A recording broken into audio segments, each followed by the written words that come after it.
여기에서 보면 13장에서도 바다에서 올라온다. 똑같아요. 제국이 바다에서 올라온다. 여기도 제국이요. 근데 이걸 가지고 자꾸 적그리스도라고 하는데, 성경에서 적그리스도는 내가 봤을 때는 요한계시록에는 적그리스도가 하나도 없습니다. 적그리스도가 하나도 없어요. 그러면 두째 번째 나오는 짐승은 뭐냐? 그것도 적그리스도는 아니요.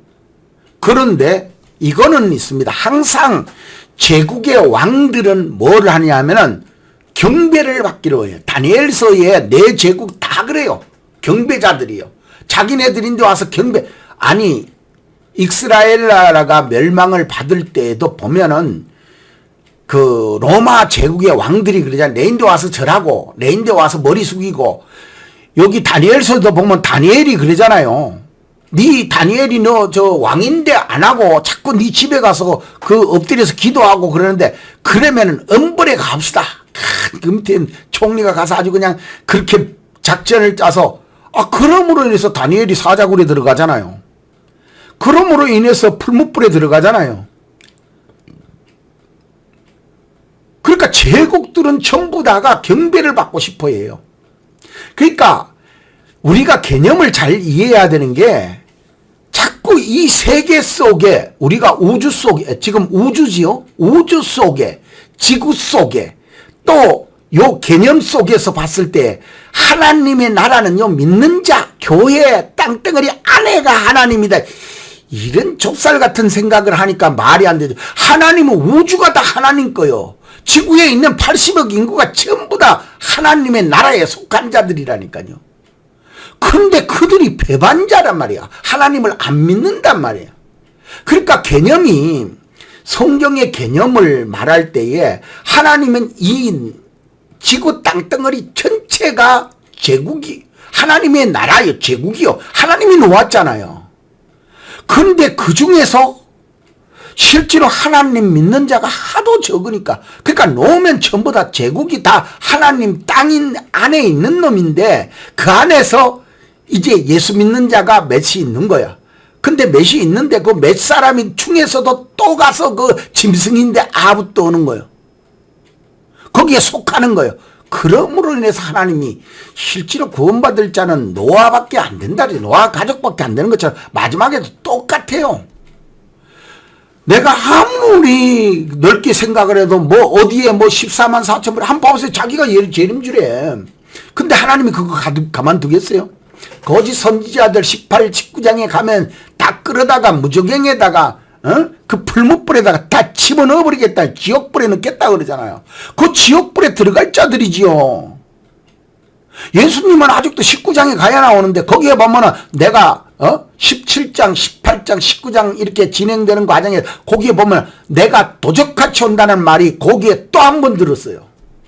도적같이 온다는 말씀이 거기에 한 번 또 들었다니까. 왜 그러냐면 그 뒤에 게 아주 시행이 안 됐기 때문에, 그렇기 때문에 지금은 오실 이유가 없다리고. 그리고 예수님의 모습이 요한계시록 1장에도 나오고 여러 군데 나오는데, 예수님의 모습이 무슨 참내 진짜 말도 안 되는 그런, 그래서 예수님이 실패했다고 가서 지금 현재 시체구덕에 앉아가지고 뭘 할란지는 모르겠어요.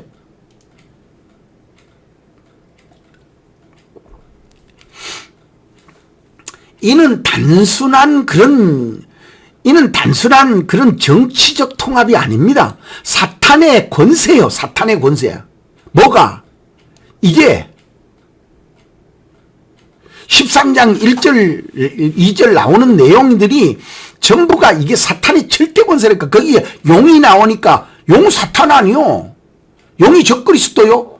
용이 예수 믿는 자요? 용이 적그리스도냐고요? 누가 어떤 목사님은 그러더라고. 창세기에 나오는 뱀이 성장해갖고 이무기가 돼서 용이 됐다고. 그 말은 지금 맞을 수도 있어요.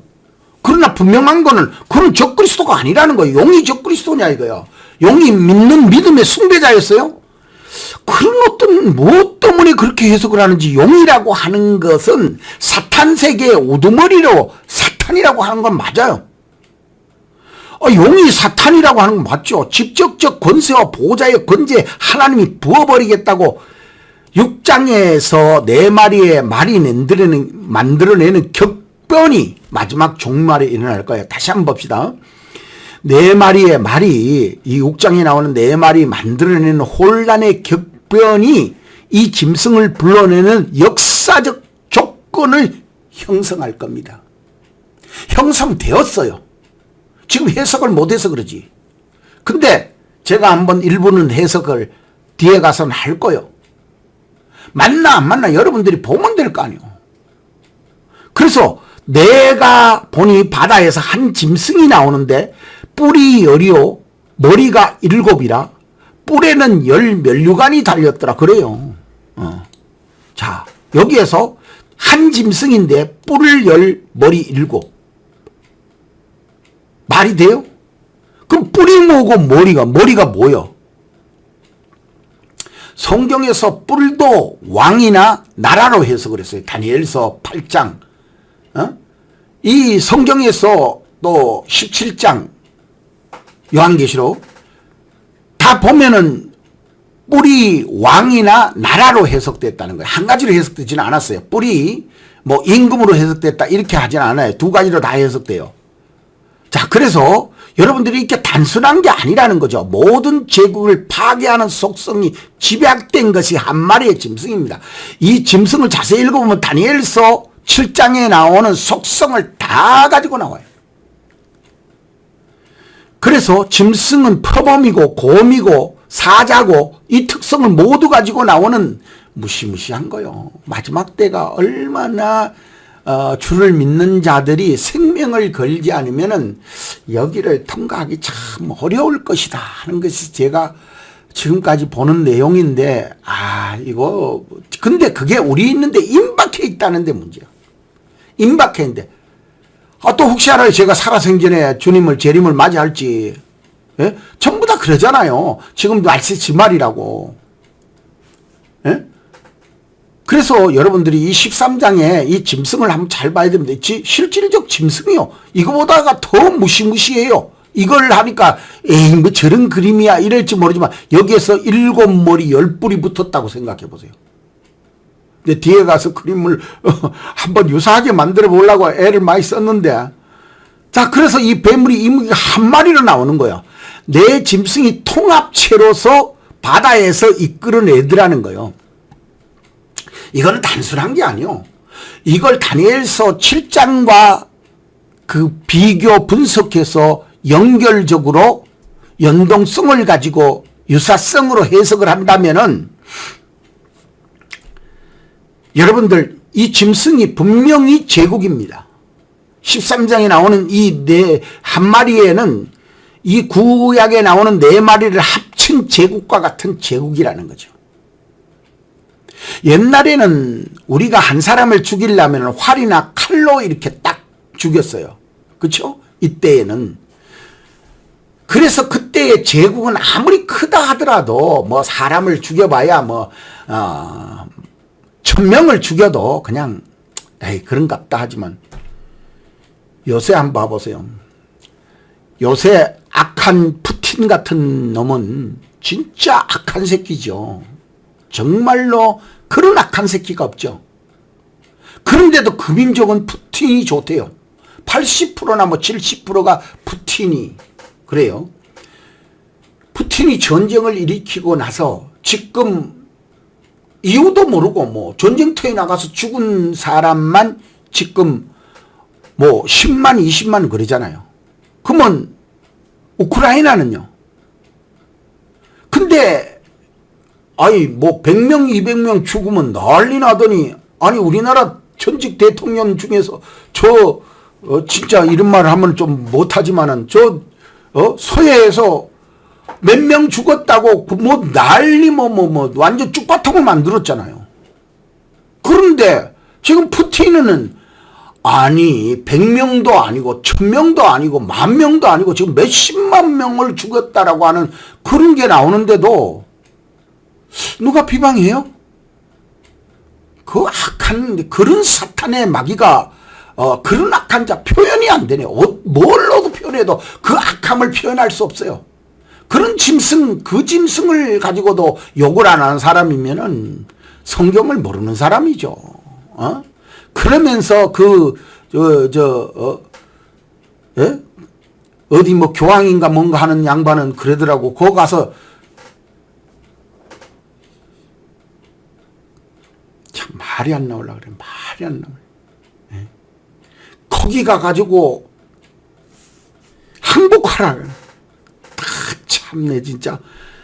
아휴, 정말 막 그냥 하나님 앞에 막 이런 경우가 어디 있냐고요. 그래서 이 짐승이 어디서 나오냐. 내가 보니 바다에서 한 짐승이 나오는데 뿔이 열이요. 머리가 7이라. 한번 봐보실래요? 여러분들. 제가 이것을 준비하면서도 계속 수십 번 그 전에 목사님들을 봤는데 없어요. 내용이. 이렇게 나오는 게 없죠. 짐승으로 본 예가 없다는 거죠. 제국으로 보지 않다는 거죠. 자, 그래서 7머리 10뿔. 이것도 아니고 머리도 없어. 그런데 7머리가 여기 또 있어. 요 뿔은 여기에 또 있고. 이런 게 뭐냐 하는 거죠. 10개의 뿔, 7머리. 예? 자, 여기에서, 바다에서 나오는 짐승에 대한 묘사입니다. 성경적 표현이라는 거죠. 근데 이게 2000년 전 표현이에요. 요한이 본 표현이라는 거죠. 하늘나라에서 장차될 일에 대해 갖고. 요한계시록 1장 1절에서 3절까지 내용을 자세히 봐보면 그러잖아요. 장차될 일이라 그랬죠. 그럼 장차될 일인데 지금 이것이 되어지는 시행되고 있는 과정이라면은 우리는 지금 한편으로는 큰 축복의 하늘나라의 상급을 받을 수 있는 기회일 수도 있지만 반대로 이런 무시무시한 자들이 나와가지고 아주 세상을 이렇게 막, 그러니까 무시무시한 자가 저 푸틴처럼 얼마나 이쁘게 생겼어요. 생긴 거는 모양이 아주 생겼잖아요. 근데 그 행동은 지금 수십만 명을 죽였잖아요. 그 죽였으니 하나님 입장에서 볼 때는, 하나님 입장에 내가 봐도 진짜 그냥 죽일 때 칼로 죽여서는 안 돼요. 소톱부터 망치로 때려가지고 죽여도 시원찮아야 돼요. 그런데도 그 사람이 멋있는 사람이요. 우리가 제대로 보고 있는 거요. 여러분들, 그걸 제대로 보고 있는 사람이라고 말할 수 있어요? 예? 제대로 보고 있는 사람이라고 말할 수 있냐고요. 여러분들이 한번 성경을 보고 얘기하십시다. 그래서 다양한 활동에 상징적으로 보여주고 각 뿔에는 10개의 면류관이 있더라는 거죠. 뿔에 여기에 면류관이 달려 있어요. 여기에. 예? 뿔에 면류관이 달려 있습니다. 이 머리에 달려 있는 게 아니고 이 뿔에 면류관이 달려 있다는 거죠. 요한계시록 13장은. 그래서 짐승의 머리에는 참남된 이름. 짐승은 하나님을 대신해서 숭배를 받으려고 한 악한 세력이라는 거죠. 그래서 악한 세력이 우리나라에도 지금 뭐 나와가지고 재림주 하나님 그런 자들은 짐승만은 못하지만 그들은 뭐 개새끼들이죠. 여기는 짐승이라 그랬으니까 그들은 개들이죠. 개급이죠. 거기 가서 절하고 있는 자들은 또 뭔지 모르겠지만 하여튼 간에 내가 봤을 때는 성경적으로 봤을 때에 절대적 하나님의 징벌의 그 후폭풍이 미칠 때에 그 고통이나 그 환경이 오죽하겠느냐. 그러나 지금 결과로 보면은 이거 참 뭐 그런 게 있는 게 당연해요. 그래서 13장에 나오는 이 내용들을 한번 잘 봐보세요. 10번, 20번 읽으면 뭐 할 겁니까? 예? 여기에서 모든 구약의 예언의 집대성한 거, 다니엘서의 집대성이 바다에서 나오는 짐승이 다니엘서 7장에 내 짐승을 종합하고 땅에서 나오는 짐승은 정치권, 전부 다 정치권입니다. 이거는 요한계시록에 나오는 짐승은 어느 곳이라도 짐승은 제가 분석한 바로는 적그리스도가 없어요. 적그리스도는 한게 조망만한 건데 어디 그 적그리스도가 이런 권세를 가지고 있는 적그리스도가 어디 있어요. 내가 그러잖아요. 적그리스도라고 하려고 그러는데 뭐 로마의 로마의 네로 같은 자들을 하나님을 핍박했으니까 적그리스도로 볼 수는 있다. 그렇지만 그를 적그리스도라 그러지는 않고 사탄의 마귀 자식이죠. 그거는. 그렇기 때문에 아니라는 거죠. 그래서 여러분들이 제가 말을 강하게 하는 오전은 이게 전에 아무것도 이렇게 해석한 사람이 없기 때문에 지금 내가 새롭게 해석하면서 성경을 가져오잖아요. 난 성경을 근거로 가져온다 이거예요. 다니엘서와 스가랴서. 자, 그래서 이 열뿔을 봐보면 그렇습니다. 열뿔 7머리인데 내가 보니 바다에서 한 짐승이 나오는데 뿔이 10이요 머리가 7이라. 여러분들 이건 무엇이라고 생각하세요? 그러니까 여기에서 뿔은 분명히 요한계시록 17장에도 말했고 다니엘서에서도 말했고 다니엘서 8장에서도 말했고 다 말했는 게 뭐냐면 뿔은 왕이나 나라다. 그 다음에 7머리는 이것도 나라에 준하는 것입니다. 뿔에는 10면류관이 있더라. 이 면류관이 있는 것은 실질적 권세를 누린다는 의미예요. 실질적 권세. 아주 권능을 행할 거예요. 그러니까 여기에서는 어떤 문제가 있냐면은 한 짐승이 있는데 이 짐승이 10뿔이 있고 7머리가 있는데 7머리에는 권세가 없어요. 욕만 해. 참난 하나님을 욕만 해. 그런데 여기에서 10뿔은 뭐요? 왕관이 있더라는 거죠. 면류관이. 그래서 실질적 마지막으로 가면 이 열 왕관을 가진 이자들이 뿔들이 실질적 행세를 할 거고 요는 앉아 있을 거고 그래서 이들이 아주 신성모독적인 것이다. 뭐 신성모독적인 것보다가도 이 세계 자체가 하나님 거라. 우주 만물이 다 하나님 거잖아요. 그런데 이 지구의 그 수풀들 뭐 이런 자연을 아주 그 동물들을 해롭게 하는 건 하나님을 모욕하는 것과 같은 거라는 거죠. 교인을 모욕하면은 그 사람의 네 안에 네가 성전이다라고 그랬잖아요. 그럼 성전을 모욕하려고 그러면 어떻게 하는 게 성전을 모욕하는 거예요.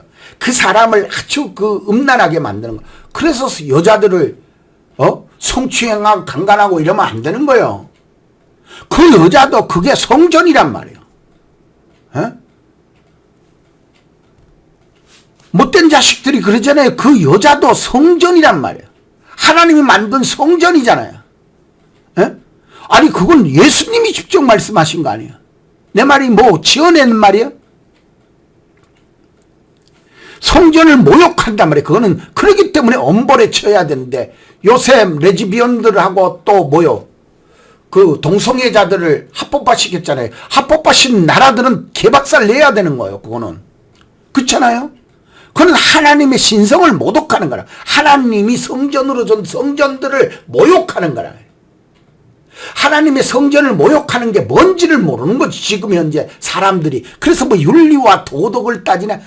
그래서 뭐 서양에서 그래서 여자애들이 그냥 기분 내는 대로 하다가 뭐 친한 애나 어떤 여자는 그래서 그러더라고요. 남자를 모욕하는데 야 앞에 하나 그 뭐 툭 튀어나온 거 달았다고 해서 뭐 지가 뭐 우리는 밋밋하고 아유 유튜브에서 이런 식으로 얘기를 하더라니까. 그래서 야 참 대단하다. 그러나 분명한 거는 서로 상호간에 신성적이라는 거죠. 인격으로 존중해야 되는 거예요. 부부가 되면 50대 50이요. 내가 생각할 때는 항상. 그래서 닌 내 말 안 들어? 이혼하자. 그거는 하나님을 모욕하는 데에 하나의 그 내용일 수 있어요. 둘이가 어떻게 됐어요? 하나님이 하나 되게 한 거는 사람이 나누면 안 된다 그러잖아요. 성경적으로 그렇게 하면 안 되는 거예요. 그래서 목사가 뭐 어떻게 하는 게 죄냐? 목사가 목사 일하면 되는 거지 뭐 다른 거가 아니잖아요. 근데 목사들도 요새 그런 소리 하는 사람들이 있어요. 그래서 목사가 이혼하고도 목사하고 뭐 재혼하고도 목사하고 그런데 불가피한 면은 있을 수 있지만은 글쎄요. 그거는 뭐 내가 관여할 바가 아니니까로. 자, 그래서 신성 모독이 뭔지를 우리가 좀 더 알아야 돼요. 그래서 그 머리들의 신성 모독하는 이름들이 있더라. 그래서 마지막으로 시대에서 10왕이 나오는데 이거는 뭐 종교적 적그리스도다 그러는데 이거는 아니고 정치적, 그러니까 우리가 교회는 하나님의 나라고 교회 바깥의 모든 거는 다 하나님의 나라가 아니라는 개념을 가지고 있으니까 그래요. 우주 만물이 다 하나님 거잖아요. 창조주가 하나님인데 만물이 다 하나님 거잖아요. 그러니까 그 중에서 하나 타락을 하니까 교회라는 걸 만들어서 야 믿음이 요거다 요거다 요거다 이렇게 보여주는 거예요. 응? 여러분들 하나님이 우주 만물을 창조해 놓고 여러분들 잘 아시는 거예요. 우주 만물을 창조해 놓고 그 우주 만물 전체가 하나님이 거예요. 근데 그게 다 타락해 버리니까 한쪽에 맞는 거 조금 하얀 거 하나 성전을 하나 그냥 학고방 같은 걸 하나 지나 놓고는 야 요게 성전이다 요게 교회다 요렇게 하면 믿는 거다 이걸 가르쳐 준 거야. 믿지 않는 자들에게 요렇게 하면 믿는 거다 믿는 거. 그러니까 하나님의 실질적 하나님의 모든 거는 우주 만물이 다 하나님이 거고 지구 전체가 하나님의 성전이요. 그런데 그게 다 타락을 해버리니까 하나님이 막인데 줬어. 그러니까 하나님이 성전을 하나 눈꽃만한 걸 하나 만든 거야. 개념을 한번 잘 보세요. 그래서 사막에다가 성막을 하나 만들잖아. 야 여기 성막이다. 내가 요 안에 있을게. 그래서 하나님이 역전돼 버린 거야. 우주가 다 하나님의 건데 하나님 만들었다고 그러잖아요. 개념이. 그런데 마귀들이 하도 설치되니까 하나님이 양보했어. 그러니까 마지막에 개박살 내버린다는 거죠. 내가 다시 찾아오겠다는 거예요. 하나님이 다시 찾아오겠다는 거예요. 그래서 예수님의 개념을 잘 생각해 보라요. 그러니까 성전 안과 바깥은 우리가 사는 이 더러운 곳에서 그런 얘기지. 우주 만물 속에서는 하나님의 모든 나중에 이제 이 지구가 완전히 창세기로 돌아가는 거 아니에요. 창조적인 에덴 동산으로 돌아가겠다는 것이 요한계시록 22장의 내용이 아니에요. 21, 22장. 그게 개념이 아니에요? 성경 한번 읽어보세요. 그러면 우주를 완전히 지구를 새롭게 만들겠다. 새로운 세상, 새 땅. 그래서 1000년 동안 왕노릇하리라. 그거 들었잖아요. 개념을 자꾸 우리가 실제로 작은 데서 여기만 하나님의 나라다. 아니 하나님의 나라 우주가 다 하나님의 나라고 지구 땅 덩어리가 다 하나님의 나라인데 하나님에 속한 거예요. 근데 전부 다 지구가 타락을 해버렸어. 그러니까 어떻게 해요? 거기에 조그마한 성전을 하나 만들었다는 거예요. 개념을 달리해야 돼요. 자, 그래서 여러분들이 성경을 이렇게 봐보면 10뿔이 나와갖고 7머리와 10뿔이 나왔는데 이거가 뭐냐 하는 문제는 현실적 비교를 할 때 제가 여러분들한테 말씀을 드릴게요. 지금까지 제가 점진적으로 쫙 설명을 해 나오죠. 그래서 이 말들의 그러면 비밀이 뭐냐, 말이 뭐냐 하는 문제를 여러분들이 명확하게 이해를 하셔야 돼요. 말은 바람이다라고. 내 말은 바람이다. 그러면 세 마리로 바람을 일으킬 수 있냐? 아니 성경에서는 그렇게 하지 않는다는 거죠. 내 말이래야 된다는 거예요. 내 말. 성경에서 내 말, 내 천사, 내 바람, 내 공장장, 내 뿔 이런 건 전부 다 심판자들이에요. 그래서 특별한 신학적 통찰력으로 좀 봐야 된다. 짐승을 불러내는 이 권세, 숨은 권세, 말 속에 숨어있는 숨은 권세라는 거예요. 그런데 뭐 그걸 해석을 안 하고 뭐 흰말이 예수님이니 적그리스도니 말 안 맞는 거예요. 왜냐? 앞에서 해석을 해놨잖아요. 누가? 하늘에서. 누가? 천사가. 그래서 하나님의 주권적 의지, 영적 세력이라는 거죠. 역사적 제국, 종말적 심판. 그러면 지금까지는 그것을 해석하는 걸 하나님이 영을 안 줬어요. 그렇지만 지금은 이제는 하나님이 영을 줬기 때문에 해석이 바뀌어야 돼요. 내 마리의 말은 바람이다.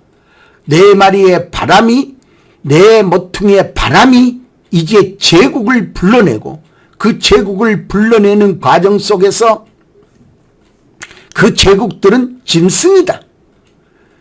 하나님의 대적자들이라는 거예요. 그 자체가 적그리스도, 하나님 앞에 반대자들이에요. 말 그대로 적그리스도라고 할 수도 있죠. 그러나 우리가 가지고 있는 적그리스도의 개념은 아니라는 거예요. 그게 다 제국이라는 거예요. 지금 현재 미국, 프랑스, 영국, 독일 다 제국, 이게 모든 게 다 짐승이라는 거예요. 중국, 러시아 다 짐승이라는 거예요. 제국은 짐승이다 그러잖아요, 다니엘서에. 그래서 하나님의 짐승의 표현, 그럼 그들이 적그리스도다. 누가 중국을 보고 적그리스도라 그래요? 러시아 보고 적그리스도라 그래요? 미국을 보고 믿는 나라라 그래야지 적그리스도라 그래요?